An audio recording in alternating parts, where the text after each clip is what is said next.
good about that. And I know Ski Mask Collective, they have like a beef going on. It's like a personal thing, but with Jim Grindle from the FGTZ network. And I've been listening they do a show called Night Creeps with the guy Jim Grindle and this guy, I believe his name his online name is Luke of the Bind. And the show, and I mentioned this to you previously, Brian, it's sort of scary.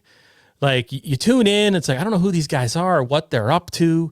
It kind of like you first see them. It's like, are they planning violence, or is this like, am I supposed to be watching this? Do they realize this is being live streamed? It has that kind of like vibe, but then they start talking and they both kind of remind me of you a little bit, right? Cause you're an artist, right? You're hiding behind your microphone though.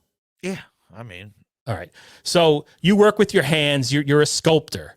Yeah.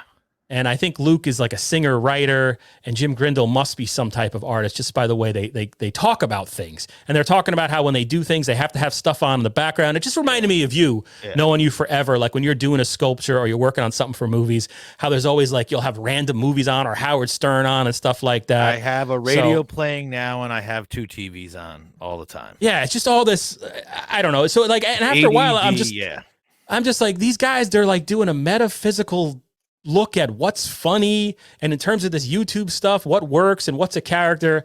I've tuned in a couple of times, and each time I'm interested in what they're saying. So Ski Mask Collective and Jim Grindle of the FGTZ network are 12 listeners. If you don't know them already, check them both out. And then Jim Grindle was talking the other night about he was in Terra Firma, I guess, back in the day. Okay, he was connected to Trauma and Jersey and all that good stuff. So again, and Jim Stansel and Ski Mask live like 10 minutes from me. We're all sort of in the same tri-state area. Maybe that's why I'm attracted to them. So anyway, that's Night Creeps. The other thing, I was on Dabblecourt